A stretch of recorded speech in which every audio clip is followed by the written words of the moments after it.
প্রাণের অধিক বেশি যার দাম রহমতাল লিল আলামিন। জানো কি তোমরা তাহার নাম রহমতাল লিল আলামিন। অসহায়ের বুকে যে জন গোপনে করে সওয়ার, দুরুদ পড়ে সুবহে ও শাম রহমতাল লিল আলামিন। গরিবের আহার দিতেন নিজে হয়ে রোজাদার, নিয়মর ভালোবাসার খাম রহমতাল লিল আলামিন। তার পথে যে বিছিয়ে দিত টুকরো কাটা স্তূপ করে, তাকেও দিলেন প্রেম মুজাসসাম রহমতাল লিল আলামিন। কেন তাকে শাহনশাহে রিসালাত বলে জানো, তিনি মখলুকাতের ইমাম রহমতাল লিল আলামিন। জানো কি তোমরা তাহার নাম রহমতাল লিল আলামিন। প্রাণের অধিক বেশি যার দাম রহমতাল লিল আলামিন। সবাই বলি সাল্লাল্লাহু আলাইহি ওয়াসাল্লাম। মুমিনদের যতগুলো বৈশিষ্ট্যের কথা আল্লাহ পাক বলেছেন সূরা মুমিনুনে আল্লাহ পাক কমপ্লিট 7টা গুণের কথা বলেছেন। এর মধ্যে 1 নম্বর গুণ হচ্ছে নামাজ, যারা সুন্দর করে পড়বে। এরপরই হচ্ছে আল্লাযীনা হুম আনিল লাগবি মুরিদুন, যারা অনর্থক কথা থেকে নিজের জিহ্বাকে বিশ্রাম দেবে। সুবহানাল্লাহ বলবেন না? কথার ঘনত্ব যত বেশি ভুল তত বেশি। এই জন্য আমি নিজেও ব্যক্তিগতভাবে দোয়া চাই আপনাদের কাছে। আমাদের প্রচুর কথা বলতে হয়, তো কথা বলার মাঝে যেন কোনো মিসিং, কোনো ভুল যেন মুখ থেকে না বের হয়। আল্লাহ যেন মার্জিত, প্রাসঙ্গিক এবং আল্লাহর কাছে কি জবাবদিহি করতে হবে এমন জাতীয় যেন বেহুদা বাজে কথা যেন মুখ থেকে আল্লাহ পাক না বের করে দেন। জোরে বলি আল্লাহুম্মা আমিন। সম্মানিত ভাইয়েরা, তাহলে সূরাটার নাম আজকে কি বলেন তো? কিন্তু আমরা এখানে বসে আছি কাফিরুন না মুমিনুন? বলেন, কারা বসে আছি বলেন? মুমিনুন মানে মুমিনরা। মুমিনরা এটাকে আরবিতে কি বলে? মুমিনুন। আর কাফির, কাফের একজন, আর কাফিরুন মানে কাফের গণ। তো মুমিনুনরা বসে আছে কাফিরুন শোনার জন্য। কি মুমিনুন বসে আছে কি শোনার জন্য? কাফিরুন শোনার জন্য। একটা বিষয় কি জানেন, নেগেটিভ জানলে পজিটিভটা মজবুত হয়। কাফেরদের চরিত্র কি মুমিনদের মধ্যে খুঁজে পাওয়া যাবে? এরকম বলেন, প্রকৃত মুমিনদের মাঝে কি কাফেরদের কোনো বদগুণ খুঁজে পাওয়া যাবে? যাবে না। যদি খুঁজে পাওয়া যায় তাহলে সে কি আসলে মুমিন না। 7টা আয়াত মিলে আল্লাহ তাআলা এই সূরার নামকরণ করেছেন। 6টা আয়াত। 6টা আয়াত মিলে আল্লাহ রাব্বুল আলামিন এই সূরার নামকরণ করেছেন হলো সূরা কাফিরুন। এবং প্রথম শব্দ থেকেই, প্রথম আয়াতের একটা শব্দকে নিয়েই এই সূরার নামকরণ করা হয়েছে। 112টি সূরার নামকরণ হয়েছে সংশ্লিষ্ট সূরার শব্দ থেকে নিয়ে। সূরা ইখলাস এবং সূরাতুল ফাতিহা, এই দুটো সূরার নামকরণ করা হয়েছে সংশ্লিষ্ট সূরার মধ্যে ওই শব্দটা নাই। সূরা ফাতিহা, ফাতিহা শব্দ কি সূরা ফাতিহা আছে?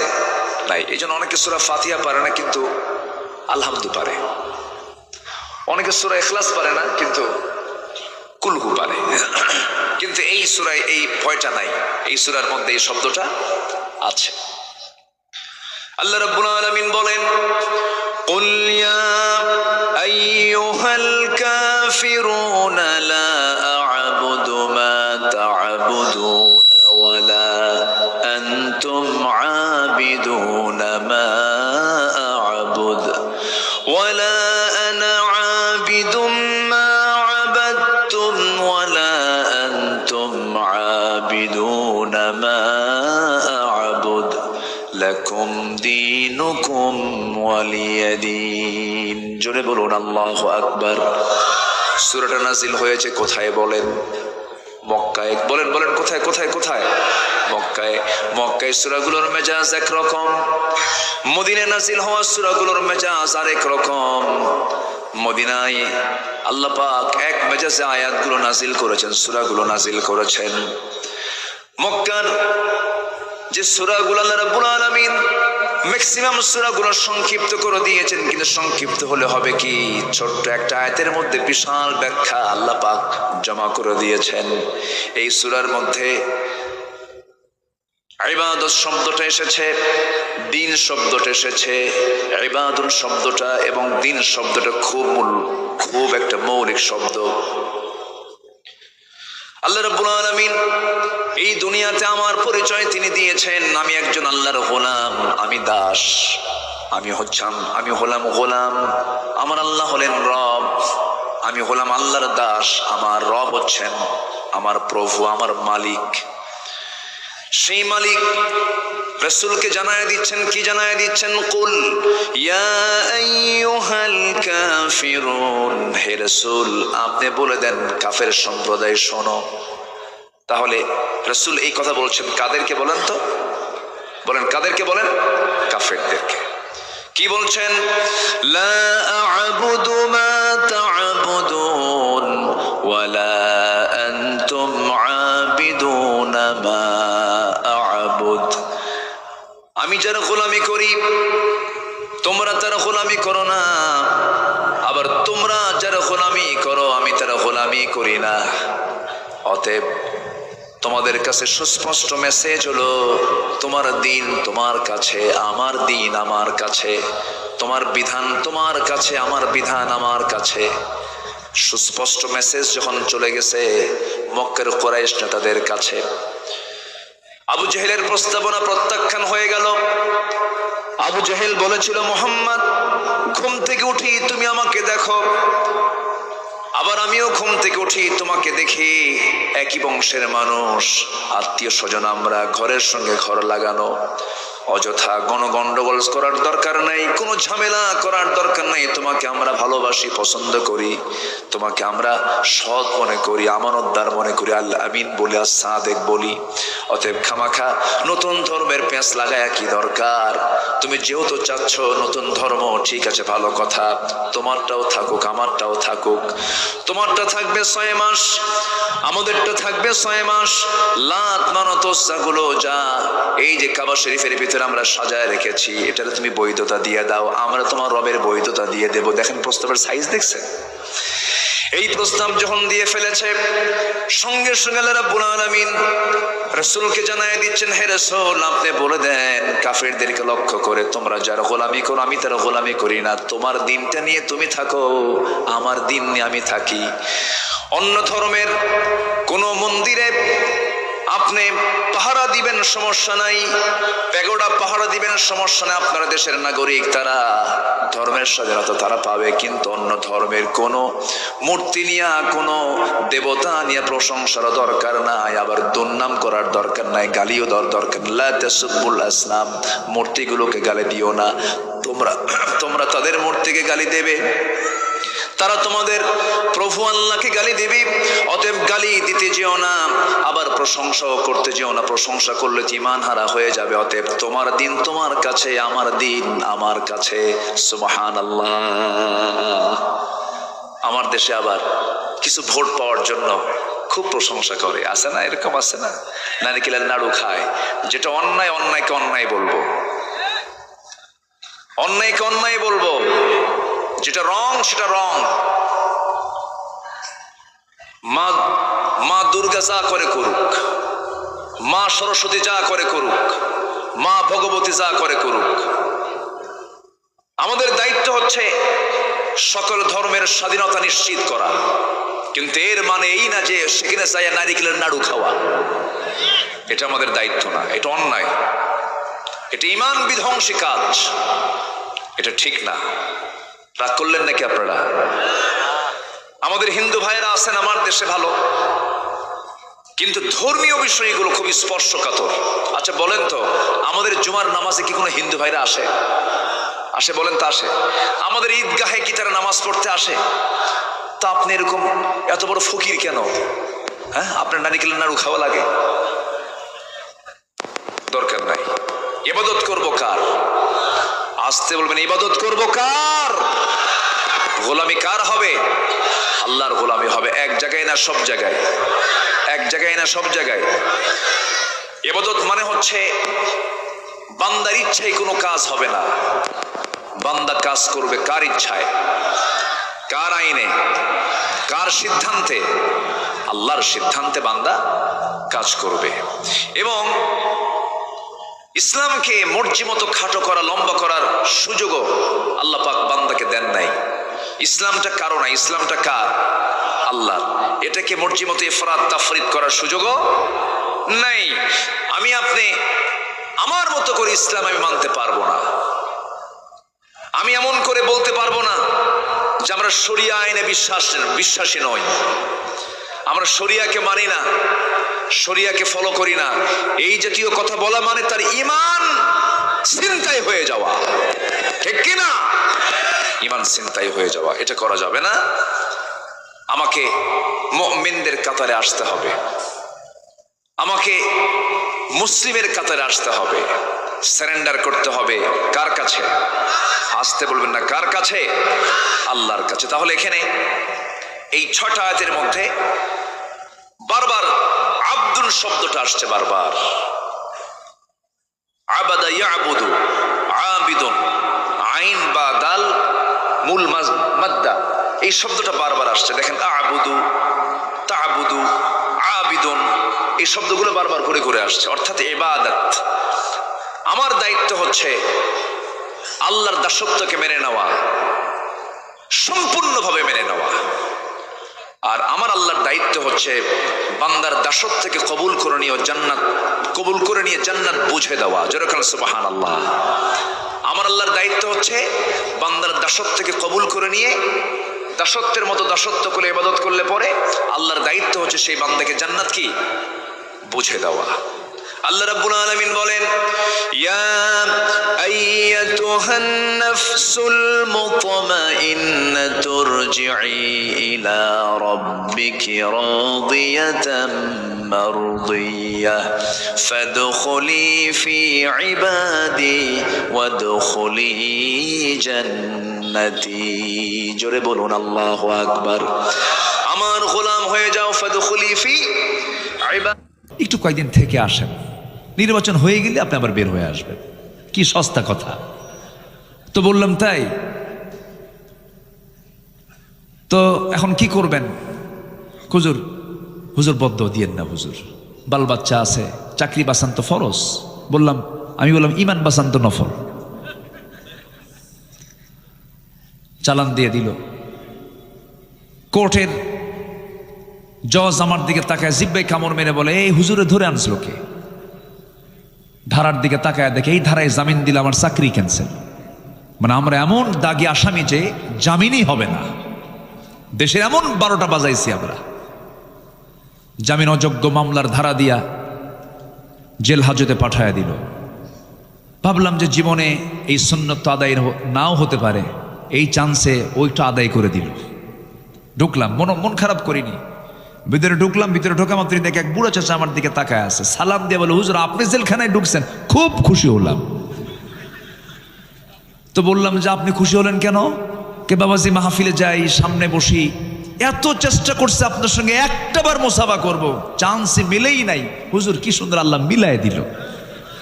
হুজুর দোয়া করি আপনি জেলখানায় থাকেন।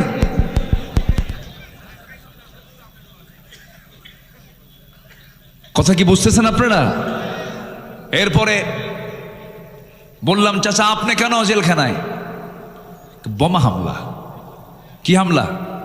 বোমা হামলা। আমি নাকি বোমা হামলা করেছি। বলেন তো 80 ঊর্ধ্ব বয়স লোকের হাতে যদি বোমা হাত তুলে দিয়ে যদি বলা হয় বোমা মারো, ও কি জায়গায় মারবে না মাথায় পড়বে? এগুলোই চলেছে। এই সমস্ত ষড়যন্ত্রের, এই সমস্ত অপকর্মের আজকে প্রায়শ্চিত্ত তারাই ভোগ করতেছে, আজকে তারাই ভোগ করছে। আল্লামা সাইদ রাহিমাহুল্লাহ বলেছিলেন, আমার সম্মান নিয়ে যারা ছিনিমিনি খেলছে, আমাকে যারা বেইজ্জত করার জন্য চেষ্টা চালাচ্ছে, আল্লাহ তুমি জাতির সামনে তাদেরকে লেংটা করে দিও। কবুল হয়নি? কবুল হয়েছে কিনা? কবুল হয়েছে। এই জন্য ইবাদত করব, আমরা জুলুম করব না। জোরে বলি ইনশাআল্লাহ। ইবাদত করলে সম্মান কে দিবেন? আর জুলুম করলে লাঞ্ছিত অপদস্থ করবেন আল্লাহ নিজে। আমার বন্ধুগণ, কান লাগান, সময় অল্প, একটু মনোযোগ দিয়ে শুনবো। দুটো শব্দের ব্যবহার এই কোরআন, এই সূরার মধ্যে বেশি হয়েছে। একটা হলো ইবাদাহ, আর একটা হচ্ছে শেষে হলো দিন শব্দটা আসছে। দিনের ব্যাখ্যা যদি দিতে যাই, 19টা অর্থ খুঁজে পাওয়া যায়। দিন মানে হলো বিচার দিবস, দিন মানে হলো জীবন বিধান। দিনের অনেকগুলো অর্থ, অনেকগুলো শব্দের অনেকগুলো অর্থ, বিভিন্ন জায়গায় বিভিন্ন শব্দ এসেছে। যেমন এখানে এসেছে লাকুম দীনুকুম ওয়ালিয়া দ্বীন, আবার দিন শব্দটা আরেক জায়গায় আসছে। এই সবাই বলুন আর রহমানির রহিম মালিকি ইয়াউমিদ্দিন ইয়্যাকা না'বুদু ওয়া ইয়্যাকা নাস্তাঈন। জোরে বলুন আল্লাহু আকবার। আমার বন্ধুগণ, এখানে দিন মানে হলো জীবন বিধান, দিন মানে হলো একমাত্র দিন ইসলাম। ইসলাম ছাড়া অন্য কোনো কিছু দিনকে গ্রহণ করা যাবে না। আমি মুসলিম, আমাকে দিন লালন করতে হবে। সেই দিনটা থাকতে হবে এক জায়গায় না সব জায়গায়? আমার দেশে কি সব জায়গায় আছে নাকি? সব জায়গায় আছে, নামের সাথে আছে। শহীদুল ইসলাম, মফিদুল ইসলাম, মিজানুল ইসলাম, আরিফুল ইসলাম, ইসলামের শেষ নাই। কিন্তু নিজের নামের সাথে ইসলাম আছে। মুজাহিদুল ইসলাম কমিউনিস্ট পার্টির নেতা, আছে কিনা? আছে কিনা? আছে কিনা বলেন। নাম হলো মুজাহিদুল ইসলাম, ওইদিকে কমিউনিস্ট পার্টির তিনি নেতা। কিন্তু না, আমি মুসলমান, আমার সঙ্গে ইসলাম থাকতে হবে।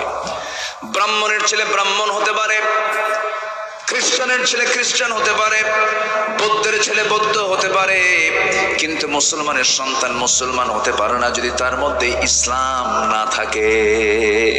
ইসলাম থাকতে হবে 16 আনা। এই জন্য সেই দাসত্ব, সেই ইবাদত যদি আমি করতেও যাই, ইবাদত কবুলের কিছু শর্ত আছে। সেই শর্তটা হলো, ইবাদত কবুলের জন্য শর্ত হলো 10টা শর্ত। বলেন কয়টা শর্ত? 10টা শর্ত। শর্ট করে বলছি আমি, একটু মনোযোগ দিয়ে সবাই শুনবেন।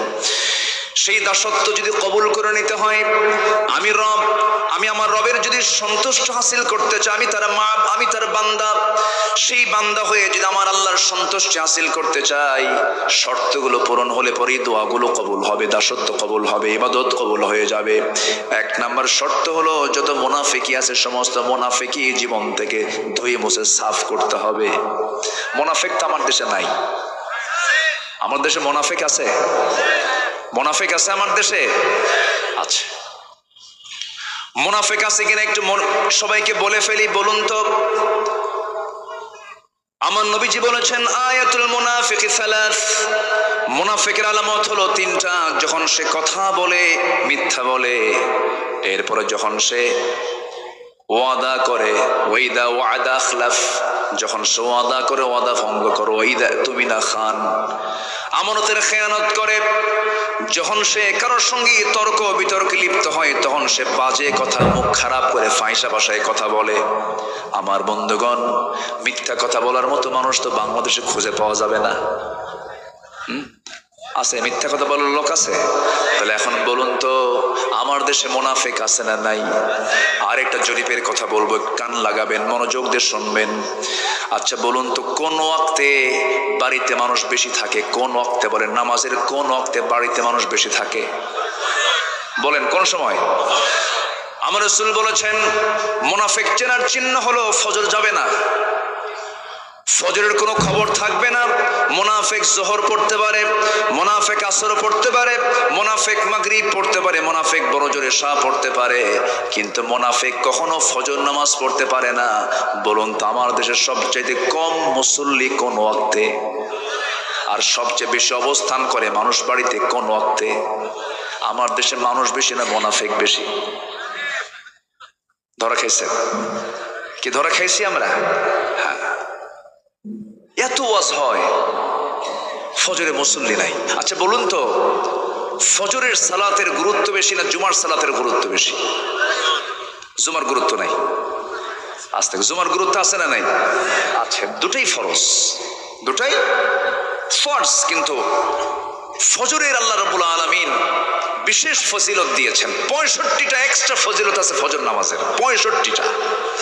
ফজরের 2 রাকাত সুন্নত নামাজ, রাকাতাই সালাতুল ফজর খায়রুম মিনাদ দুনিয়া ওয়া মা ফিহা। ফজরের 2 রাকাত সুন্নাত এত দামি যে আল্লাহ তাআলা বলেছেন খায়রুম মিনাদ দুনিয়া ওয়া মা ফিহা, দুনিয়া এবং দুনিয়ার মাঝে যা আছে তার চাইতে বেশি দাম হলো ফজরের 2 রাকাত সুন্নতের দাম। তাহলে এখন বলুন, ফজরের মুসল্লি মাঝে মাঝে 3 জন খুঁজে পাওয়া যায়। কয়জন? 3 জন। কে কে? ইমাম, মুয়াজ্জিন আর খাদেম। যদি 3টার চাকরি না থাকতো 3টাও থাকতো না। এই হলো ফজরের চিত্র আমাদের। অথচ আমার নবীজি বলেছেন,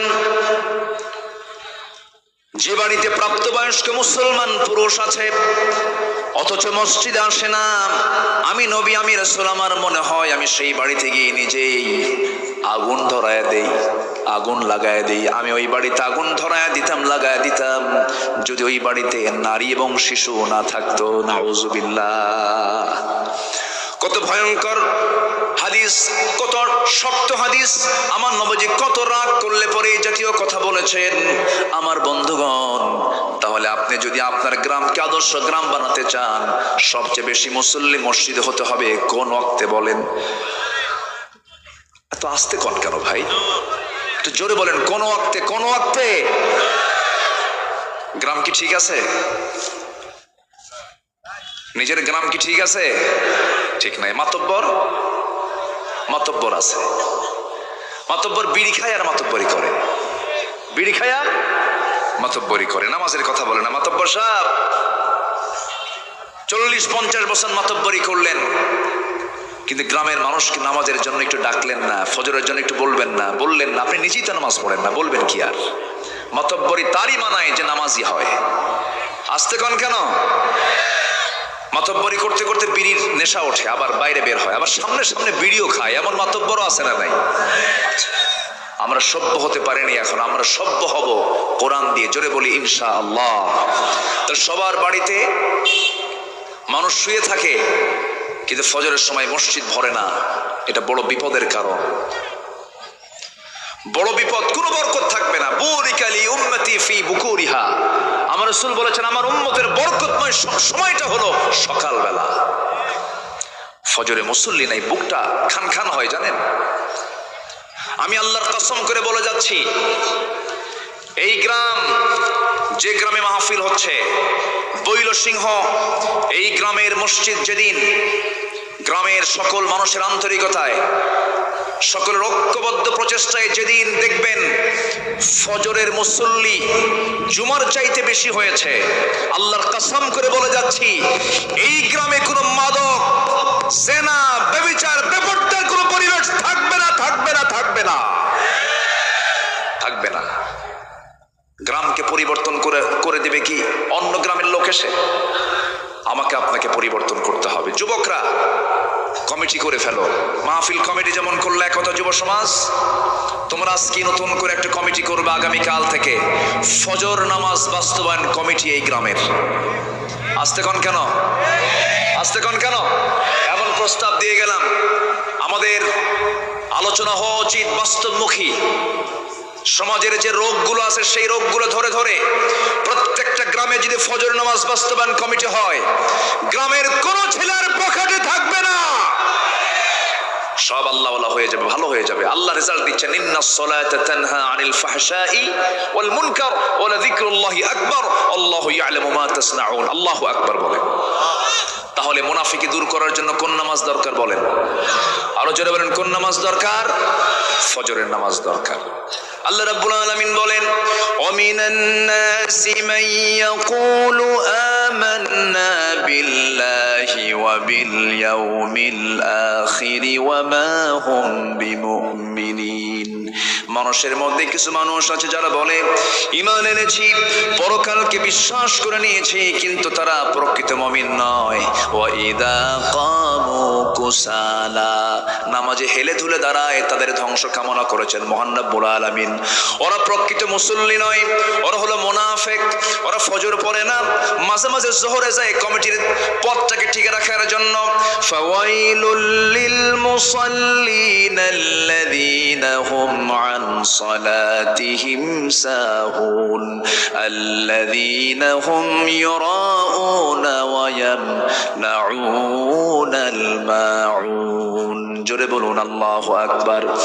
ওই সমস্ত মুসল্লির ধ্বংস, ওই সমস্ত মুনাফিক মুসল্লির ধ্বংস যারা অবহেলা করে নামাজ পড়ে, লোক দেখানো নামাজ পড়ে, প্রয়োজনীয় ব্যবহৃত জিনিসগুলো দেয় না। প্রতিবেশী চলে গেছে, দাটা দাও তো দাটা দেয় না, কাশি দাও তো কাশি দেয় না, এমন প্রতিবেশী মনে হয় বাঘ মারায় নাই। আসতে বলবেন না, আছে না নাই বলেন? প্রতিবেশীকে যে কষ্ট দেবে আল্লাহ তাকে জান্নাত দেবেন না। আমার রাসূল বলেছেন, আমার উম্মতের যদি কষ্ট না হতো, প্রতিবেশীকে আমি সম্পত্তির ওয়ারিস বানায় দিতাম। ওয়ায়ামনাউনাল মাউন। আমার বন্ধুগণ, অনেক লোক আছে দেখবেন যে প্রতিবেশীর সঙ্গে একটু গন্ডগোল হয়ে গেছে, তার ঘরের পেছনে রাস্তা নাই, তার জায়গা দিয়ে যেতে হয়, একটু গন্ডগোল লাগলে খোঁটা গাড়ে, কি গাড়ে খোঁটা মারে, খোঁটা হাঁটতে দেয় না। এরকম খোঁটা মারা কি বাঘ মারায় আছে? আছে? জমিনটা কার? আজ থেকে জমিনটা কার? আর ওই খোঁটা গেড়ে বাধা দিল কার বান্দাকে? বলেন কার বান্দাকে? তাহলে জমিনও আল্লাহর, বাধা দিল আল্লাহর বান্দাকে। তুমি কত বড় শক্তিশালী হয়েছ, করা যাবে না এগুলো। পৃথিবীর কোন মানুষের ক্ষমতা নাই বান্দাকে আটকিয়ে রাখে। বান্দা রাস্তা কখনো বন্ধ করতে পারে না। রাসূল বলেছেন, যে ব্যক্তি কারো জন্য রাস্তা বের করে দিবে, আল্লাহ তার জন্য জান্নাতের রাস্তা বের করে দিবেন। জোরে বলেন সুবহানাল্লাহ। আমি কোরআন চর্চা করে যতটুকু বুঝেছি, আমি যতটুকু ভাঙ্গা চোরে, এলেম কেলাম তো তেমন নাই, মানুষ আমার ডাকে শুধু বসায় দেয় বড় জায়গায়, কিন্তু সেই বড় জায়গার যোগ্যতা আমি রাখি না। আমি আব্দুল্লাহ আমিন, খুবই ছোট্ট নগণ্য আদনা একজন গোলাম, কিন্তু ছোট্টবেলায় বাবার সঙ্গে যখন হাঁটে যেতাম, আগে ওই মিটারে মাপ হতো না, ডিজিটালে মাপ হতো না, আগে মাপ হতো দাড়ি পাল্লায়। তো দাড়ি পাল্লার বাটখারাগুলো মেলাগুলো থাকতো। সবচেয়ে বেশি বড় ওজন যেটা 10 কেজি, নিচে 5 কেজি, তার উপরে 2.5 কেজি, তার উপরে 2 কেজি, তার উপরে 1 কেজি, তার উপরে 1000 গ্রাম, তার উপরে 500 গ্রাম, তার উপরে এরপরে 200 গ্রাম, 100 গ্রাম, 50 গ্রাম, 25 গ্রাম। সেই ওই 25 গ্রামটা সবার উপরে রাখে, আমি হলাম সেই মাত্র 25 গ্রাম, কিন্তু সবাই আমাকে উপরে রাখে। কিন্তু এলেম কালাম তেমন ওজন টোজন নাই, এলেম কালাম তেমন নাই। কিছু কথা বলি, কিন্তু চেষ্টা করি কোরআনের মূল নির্যাস কথা বলার জন্য, কারণ আল্লাহ তাআলা আমার এই কথার ব্যাপারে একদিন প্রশ্ন করবেন কিনা বলেন, করবেন কিনা বলেন, করবেন কিনা বলেন। আল্লাহর কসম, দিল থেকে কথা বলার চেষ্টা করি। দয়া করে ফজর নামাজকেও ছাড়বেন। ফজর নামাজ ছাড়লে সে কিসের কাতারে চলে যাচ্ছে বলেন? বলেন কিসের কাতারে চলে যাচ্ছে? তাহলে আমরা কাফিরুন হব, মুনাফিকুন হব না মুমিনুন হব বলেন? তাহলে আজকে কোন সূরা শুনতেছি? কাফিরুন কি কাফের হওয়ার জন্য শুনতেছি? কি হওয়ার জন্য? মুমিন হওয়ার জন্য। আল্লাহ রাব্বুল আলামিন বলছেন, বান্দারে, আমার জান্নাত পেতে হলে অলসতা পরিহার করে তোমাকে কেমন নামাজ পড়তে হবে? ওয়াল্লাযীনা হুম আলা সালাওয়াতিহিম ইউহাফিযুন উলাইকা হুমুল ওয়ারিসুন الذين يرثون الفردوس هم فيها خالدون মুমিনুন। জোরে বলুন আল্লাহু আকবার। যারা নামাজের ব্যাপারে যত্নশীল হবে, নামাজের ব্যাপারে যারা অত্যন্ত যত্ন করে যারা নামাজটা পড়বে, ফজর আজান যখন হয় তার একটু আগ দিয়ে যে সময় ফজর ওয়াক্ত হয় না, এই টাইমটা খুব গুরুত্বপূর্ণ টাইম। আল্লাহ পাক এই সময় ফিস সামাইদ দুনিয়া, দুনিয়ার আকাশে চলে আসেন। আলা মিন মুস্তাগফিরিন ফাগফির লাহ, কোন ক্ষমা প্রার্থী আছে আমার কাছে ক্ষমা চাবে, মাফ করে দেব। ওই সময় ঠিক ওই সময়টা আবার শয়তানও চলে আসে বান্দার শিয়রে, এসে বলে আলাইকা লাইলুন তাওয়িল, আলাইকা লাইলুন তাওয়িল, তোমার জন্য রাত বড় লম্বা, ঘুমাও ঘুমাও। ওই মাথার চুলের মধ্যে সে তার নখ ঢুকায় দেয়, তার আঙ্গুল ঢুকায় দেয়, বলে ঘুমাও ঘুমাও। ওই সময় শয়তান তিনটা গিট মেরে যায়। ওই তিনটা গিট যদি কেউ ছুটাতে চাও, রাসূল বললেন তিনটা আমল করবে, সেই সময় তোমার আমল হলো মুনাফিকের কাতার থেকে তোমার নামটা যদি মিশে নিতে চাও, ওই সময় তোমার তিনটা কাজ, তিনটা গিট ছুটাবে। তিনটা কাজের মধ্য দিয়ে, তিনটা আমলের মধ্য দিয়ে নাম্বার 1 হলো নিজের পিঠটা বিছানার সঙ্গে থেকে তুমি উঠায় নিবা, পৃথক করে ফেলবে, 1 নাম্বার গিট চলে যাবে। নাম্বার 2, নামাজের নিয়তে ওযু বানাবা, তোমার 2 নাম্বার গিট ছুটে চলে যাবে।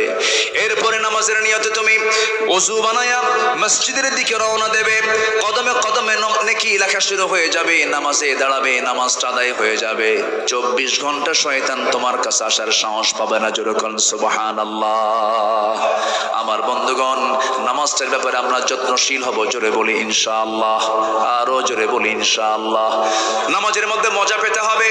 দুজন সাহাবী আব্বাদ এবং আম্মার, নবীজি দুজনকে সীমানার প্রহরায় নিয়োগ দিয়েছেন। রাত 2টার দিকে, শেষ রাত্রির দিকে ঘুমিয়ে পড়েছেন। আম্মার ঘুমিয়ে পড়েছেন। আব্বাদ বলছেন, ভাই খামাখা দাঁড়ায় থেকে লাভ কি, উনি ঘুমিয়ে পড়েছেন, আমি নামাজে দাঁড়ায় যাই। নামাজে দাঁড়ায় গেলেন। তাহাজ্জুদ পড়ছিলেন, শত্রু তাকে টার্গেট করেছে, দূর থেকে তীর মেরেছে। নামাজরত অবস্থায় তার ডান পায়ে লেগেছে, নামাজ ছাড়েন না। ওই অবস্থায় তিনি রুকু করলেন, সিজদা দিলেন। দ্বিতীয় রাকাতে আবার দাঁড়ান, আরেকটা তীর মেরে দিয়েছে, বাম পায়ে লেগেছে। থাকতে হলো রক্তের ফিঙ্কেটে গিয়ে ঘুমন্ত সাহাবী আম্মারের গায়ে লাগার সঙ্গে সঙ্গে ঘুম থেকে জাগা পেয়ে বলছেন, আব্বা কি করো, শত্রু তোমাকে টার্গেট করে ফেলেছে। কোনো কথা বলছেন না, রুকু করলেন, সিজদা দিয়া সালাম ফিরে বলছেন, ভাই আমি তো অনেক আগেই টের পেয়েছি, কিন্তু আমি আমার সালাতের ভিতরে এত স্বাদ পাচ্ছিলাম, এত মজা পাচ্ছিলাম, আমার কাছে মনে হচ্ছিল 2টা তীর আমার পায়ে লেগেছে, আরেকটা তীর যদি আমার বক্ষ ভেদ করে যদি আমার জীবনটাও চলে যেত, আমি আমার প্রাণের নামাজ, আমি আমার মহব্বতের নামাজ, আমি আমার আল্লাহর সঙ্গে কথা বলা বাদ দিতাম না। জোরে কোন সুবহানাল্লাহ। নামাজের মধ্যে মজা পাওয়ার দরকার আছে না নাই? ইবাদত কবুলের জন্য 10টা শর্ত। মুনাফিকি বাদ দেব, নামাজ অলসতা বাদ দিয়ে দেব। নাম্বার 3 হলো আল্লাহ রাসূলের সঙ্গে চরম অবাধ্যতা, সীমা লঙ্ঘন যদি কেউ করে, তার কোনো ইবাদত কবুল হবে না। ওয়া মাইয়াসিল্লাহা ওয়া রাসূলাহু ওয়া ইয়াতাআদ্দা হুদুদাহু ইউদখিলহু নারান খালিদান ফিহা ওয়া লাহু আযাবুম মুহিন। জোরে বলুন আল্লাহু আকবার। আল্লাহ এবং রাসূলের নাফরমানি করবে যারা, সীমা লঙ্ঘন করবে যারা, আল্লাহ তাকে আগুনে প্রবেশ করাবেন, সে স্থায়ী হবে, তার জন্যই রয়েছে অপমানজনক আযাব। সূরা নিসা আয়াত নাম্বার 14। এই জন্য অবাধ্যতা হওয়া যাবে না, অবাধ্য হব না। আমরা সবাই একমাত্র বাধ্য হব যার, তিনি আমার কে। আসতে বলবেন না, তিনি আমার কে, বলেন আল্লাহ। কি বাধ্যগত সাহাবী ছিলেন, ইমানটাকে লালন করেছেন। কি পরিমাণ ইমানের গভীরতা থাকলে পরে, কি পরিমাণ ইমানের অবিচলতা থাকলে পরে দুনিয়ার সব কিছু উজাড় করে দিয়েছেন, সব কিছু ছেড়ে দিয়া তারা ইমানটাকে লালন করেছেন, নবীর আনুগত্য করেছেন, আল্লাহর আনুগত্য করেছেন। এই মুহূর্তে একজন সাহাবীর কথা মনে হয়ে গেল। মক্কা এবং মদিনার ঠিক মাঝখান বরাবর তার বাড়ি। এই মক্কা মদিনার ঠিক মাঝখান বরাবর বাড়ি। ইয়াং টকবকে যুবক, বাপ জন্মের পূর্বেই মারা গেছে, জন্মের পরপরই চাচার কাছে মানুষ হয়েছেন সেই সাহাবী। নবীর দাওয়াত তার কানে গেল, কালেমা পড়লেন। চাচার কানে সংবাদ গেছে ভাতিজা কালেমা পড়েছে। সঙ্গে সঙ্গে চাচা ডাক দিয়ে বলে, তলব করে বলে, ভাতিজা শুনলাম তুমি নাকি দিন গ্রহণ করেছো। সঙ্গে সঙ্গে তিনি বলছেন, দিন তো একটাই, সেটা হলো কার দিন? কার দিন বলেন? আল্লাহর দিন। চাচা আমিও কালেমা পড়েছি, আপনিও কালেমা পড়েন। সঙ্গে সঙ্গে চাচা বলছে, তুমি কি জানো এটার ফলাফল কি হতে পারে? কি হবে চাচা বলেন? সব সম্পত্তি জোর করে তোর কাছ থেকে নিয়ে নেব, তোকে এত ভালোবাসলাম, তুই এত বড় ক্ষতি করে ফেললি, আমার ধর্ম আমার বাপ দাদা সব শেষ করে ফেললে, তোকে শেষ করে ফেলবো আমি। সঙ্গে সঙ্গে বলছেন, ও চাচা, সম্পত্তির আপনি হুমকি দিচ্ছেন, আমাকে জোর করে নিতে হবে না আমার কাছ থেকে, আমি বিনা শর্তে সমস্ত সম্পত্তি দিয়ে দিলাম, তবু আমি ঈমান হারা হব না, নবীর অবাধ্য হব না, আল্লাহর অবাধ্য হব না। ওমাই ইয়াসিল্লাহ ওয়া রাসূলাহু ওয়া ইয়াতাআদ্দা হুদুদাহু, ওমাই ইয়াসিল্লাহ ওয়া রাসূলাহু ওয়া ইয়াতাআদ্দা হুদুদাহু, সেই পক্ষে আমি যাব না, সেই সীমা লঙ্ঘন আমি করব না। সঙ্গে সঙ্গে চাচা তাকে ধরে ফেলে কলার ধরে টান মেরে জামা টেনে ছিড়ল, জোর করে লুঙ্গিটা পর্যন্ত খুলে নিয়া ঘাড় ধাক্কা দিয়া রক্তাক্ত করে সেই জায়গা থেকে বের করে দেওয়ার পরে বলছে, চলে যা। উলঙ্গ হয়ে বাইরে বের হয়ে দুনিয়াটা অন্ধকার দেখছিলেন, মার দরজায় গিয়ে বলছেন, মা দরজা খোলো। দরজা খোলা হলো, বলছে, মা আমার দিকে তাকাইও না, ঈমান এনেছি, নবীর আনুগত্য করেছি, আমার চাচা আমার পরনের লুঙ্গিটা পর্যন্ত খুলে নিয়েছে। ও মা দেখো তো ঘরের মধ্যে কিছু আছে নাকি। এক খণ্ড কাপড় তাকে দেওয়া হলো, এক খণ্ড কাপড়টা পরে কোনো মতো সতরটা ঢাক ঢেকে ঢুকে মার কাছ থেকে বলছেন, মা বিদায় দিয়ে দাও, দুনিয়ার সব ছাড়বো কিন্তু আমি আমার আল্লাহ রাসূলকে ছাড়বো না। জোরে কোন সুবহানাল্লাহ। চললাম মদিনার দিকে, মদিনায় রওনা করলেন, মদিনায় চলে গেলেন, পায়ে হেঁটে হেঁটে শীতকাল থরথর করে কাঁপতেছিলেন, গোটা গায়ে শুধু এক খণ্ড কাপড় দিয়ে শুধু সতরটা ঢাকা। নবীর দরজায় গিয়ে নক করলেন, নবীজি দরজা খুলেই দেখেন গায়ে কাপড় চোপড় নাই, ভিতরে ঢুকলেন, নবীর ব্যবহৃত দুটা জুব্বা মোবারক আমার নবী নিয়ে যেতে দিয়ে বলছেন, যুবক জুব্বাটা নাও, তাড়াতাড়ি গায়ে দাও, ঠান্ডা লেগে যাবে তোমার। জুব্বা পরা শেষ করলেন, রাসূল বলছেন, যুবক ঘটনা কি? সব খুলে বললেন। সঙ্গে সঙ্গে রাসূল বলছেন, ও আব্দুল্লাহ, তোমার চাচা তোমাকে বস্ত্রহীন করে ঘর থেকে বের করে দিয়েছে, আর বিশ্বনবী তোমার জন্য তার নিজের দেহের জুব্বা মোবারক তোমাকে দান করেছে, চিন্তা করো না। ও আব্দুল্লাহ, তুমি কি বলতে চাও বলো, তুমি কিছু চাও নাকি? আব্দুল্লাহ বলছেন, হুজুর আপনি আমার জন্য একটা দোয়া করে দেন, আমি যেন শহীদ হতে পারি, মৃত্যুর রাজপথ শহীদ যেন হতে পারি। সঙ্গে সঙ্গে আমার রাসূল দুহাত তুলে আকাশের দিকে তাকায় বলছেন, ও আকাশের মালিক আল্লাহ, আমার আব্দুল্লাহর জন্য, আমার আব্দুল্লাহর জান মালকে তুমি কাফির বেঈমানদের জন্য হারাম করে দাও। এই কথা বলার সঙ্গে সঙ্গে সাহাবীর মন খারাপ হলো। রাসূল বলছেন, ও সাহাবী মন খারাপ করলা কেন হুজুর? দোয়া চাইলাম কি, দোয়া করলেন কি? এই দোয়া তো আমি চাই নাই হুজুর, আমি তো শহীদ হতে পারবো না।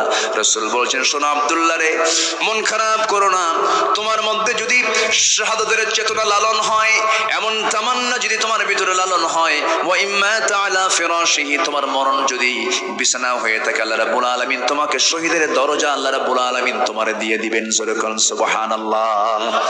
সঙ্গে সঙ্গে রাসূল বলেন, কোরআন হাতে নাও, আসহাবে সুফফায় চলে যাও। আমার নবীজি পাঠিয়ে দিলেন। এত আবেগী সাহাবী আব্দুল্লাহ চিৎকার মেরে মেরে কাফিরুন পড়েন, চিৎকার মেরে মেরে কুরাইশ পড়েন, চিৎকার মেরে মেরে সূরা মাউন পড়েন, এত জোরে চিৎকার মেরে মেরে পড়ছেন। সাহাবীরা সব বিরক্ত হয়ে নবীর কাছে এসে বলছে, হুজুর নতুন একজন সাহাবীর আগমন হলো, কি হয়েছে? এত জোরে জোরে পড়ে আমার দৃষ্টার ভয় কে? আব্দুল্লাহ। রাসূল কেঁদে ফেলে বলছেন, ও সাহাবীরা রে, আমার আব্দুল্লাহকে তেলাওয়াতে বাধা দিও না, কারণ আমার আব্দুল্লাহ আমার আনুগত্য করতে গিয়ে, আল্লাহর আনুগত্য করতে গিয়ে দুনিয়া সব বিক্রি করে আমার পথ সে ধরেছে। জোরে কারণ সুবহানাল্লাহ। বাধা দিও না। আমার নবীজি মদিনায় থাকাকালীন যুদ্ধের ডাক চলে এলো। আমার নবীজি বলছেন, আমার আব্দুল্লাহ কোথায়? আব্দুল্লাহকে ডেকে আনো। সঙ্গে করুনি জিহাদের ময়দানে ঝাঁপিয়ে পড়লেন। যুদ্ধ শেষ হলো, অভিযান শেষ হওয়ার পর তিনি ফিরে আসতেছিলেন মদিনার পথে। হঠাৎ করে নবীর কানে সংবাদ গেল, হুজুর আব্দুল্লাহ সুস্থ হয়ে পড়েছে। নবীজি একটু শোকাহত হলেন, বলেন ভালো করে সেবা দাও, নার্সিং দাও। 3 দিন পরে ফাইনালি নিউজ চলে এলো, হুজুর অনেক চেষ্টা করলাম, আব্দুল্লাহ বাঁচল না, আব্দুল্লাহ মারা গেছে। আমার নবীজির চোখে পানি চলে এলো, আর বললেন, ও আমার সাহাবীরা, আমার আব্দুল্লাহর জানাজার আয়োজন করো।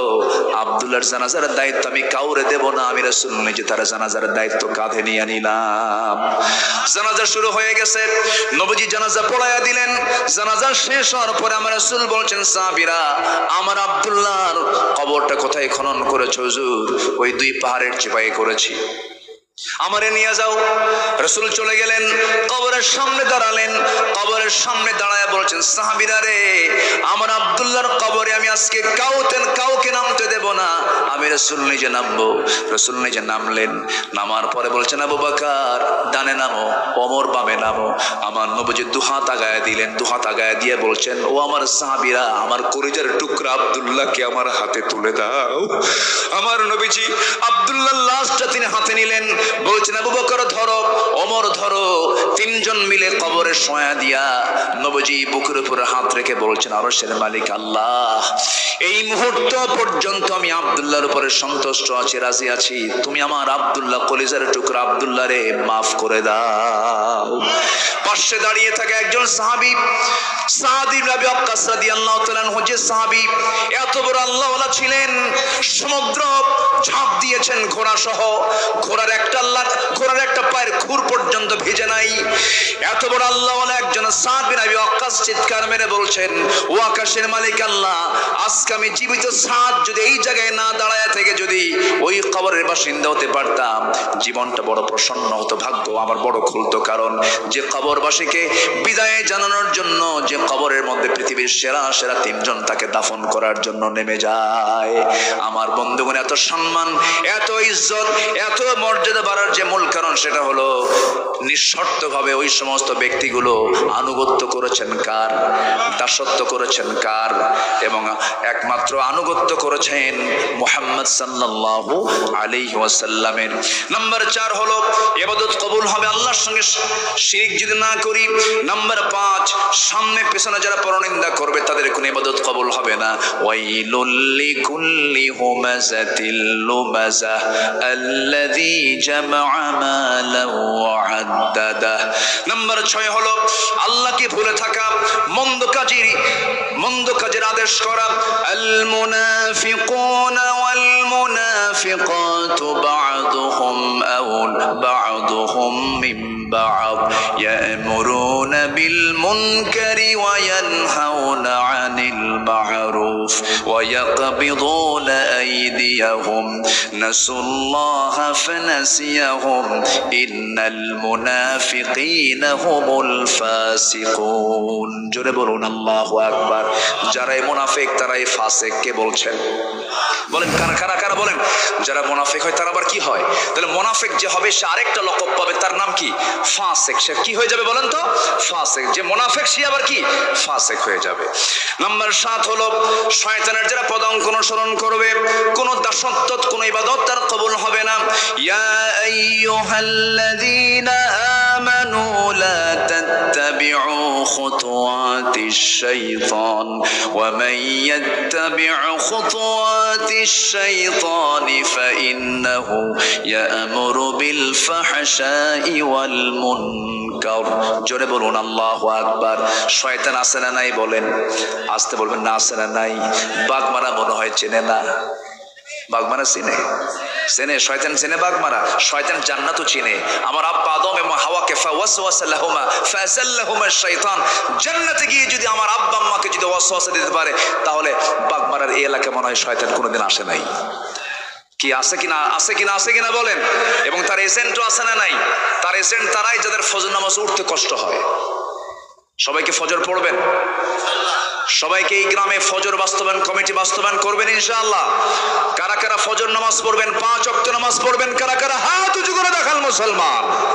চিৎকার মেরে বলি ইয়া আল্লাহ, আমাদেরকে ফজর, যোহর, আসর, মাগরিব, ইশা 5 ওয়াক্ত সালাত জামাতের সাথে আদায় করার তৌফিক তুমি আল্লাহ দিয়া দাও। জোরে বলি আমিন। আরো জোরে আমিন, আরো জোরে আমিন। নাম্বার 8, ইবাদত কবুলের শর্ত রিয়া বা লোক দেখানো ইবাদত যারা করবে তাদের কোনো ইবাদত কবুল হবে না। ইন্নাল মুনাফিকিনা ইউখাদিউনা আল্লাহ ওয়া হুয়া খাদিউহুম ওয়া ইযা কামু ইলাস সালাতি কামু কুসালা ইউরাউনা আন-নাস ওয়া লা ইয়াযকুরুনা আল্লাহ ইল্লা কালিলা। জোরে বলুন আল্লাহু আকবার। নাম্বার 9 হলো কুফরি যারা করবে তাদের কোন ইবাদত কবুল হবে না। ইন্নাল্লাযীনা কাফারু লান তুগনিয়া আনহুম আমওয়ালুহুম ওয়ালা আওলাদুহুম মিনাল্লাহি শাইআ ওয়া উলাইকা হুম ওয়াকুদুন নার। জোরে বলুন আল্লাহু আকবার। সর্বশেষ হলো নাম্বার 10। যেহেতু সূরা কাফিরুনের ভিতরে আল্লাহ রাব্বুল আলামিন ইবাদত নিয়ে কথা বলেছেন, দাসত্বের কথা বলেছেন, ওই সমস্ত বান্দার দাসত্ব কখনো কবুল হবে না, ইবাদত কখনো কবুল হবে না 10টা শর্ত যদি থেকে যায়। এই 10টা শর্ত পূরণ করলে পরে, বাদ দিলে পরে আল্লাহ রাব্বুল আলামিন কবুল করবেন। আল্লাহর সাথে মিথ্যা দৃঢ় অঙ্গীকার করে আবার তবজ্ঞার সঙ্গে যারা ভঙ্গ করবে আল্লাহ রাব্বুল আলামিন তাদের কোনো ইবাদত কবুল করবেন না। আল্লাহ রাব্বুল আলামিন এই সবাইকে 10টা শর্ত পূরণ করার তৌফিক দান করুন। জোরে বলি আমিন, আরো জোরে আমিন, আরো জোরে আমিন।